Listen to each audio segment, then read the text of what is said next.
Was very very very very very nice movie. చాలా అంటే ఇది సినిమా కాదు, ఇది నిజమైన నిజం కథ అనమాట. చూసిన వాడు ఎవ్వడైనా కానీ బాగాలేదు అన్నాడంటే వాడికి సినిమా చూడడం రాదనమాట. నిజంగా చాలా అంటే చాలా మంచి మంచి మంచి మూవీ అనమాట.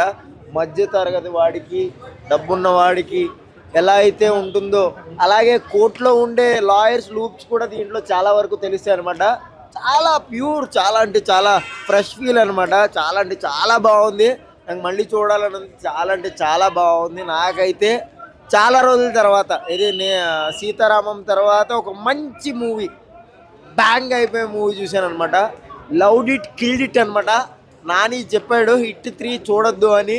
హిట్ 3 కాదు, నువ్వు ఏ సినిమా తీసినా హిట్ కొడతావు అనమాట. ఎందుకంటే చాలా మంచి కెపాబిలిటీ ఉన్న కంటెంట్, అలాగే క్వాలిటీ ఉన్న సీన్స్ అనమాట ఇవి.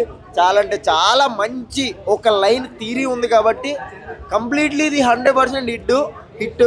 ఇది ఒక్క రోజే రండి ఆడియన్స్, తర్వాత ఆటోమేటిక్ అందరూ వస్తారు. ఎందుకంటే ప్రతి ఒక్కళ్ళు చూడాల్సిన సినిమా. ఇంటర్మీడియట్, 10th క్లాస్ ప్రతి ఒక్కళ్ళు చూడండి ప్లీజ్, డోంట్ మిస్ ఇట్. చాలా మంచి సినిమా.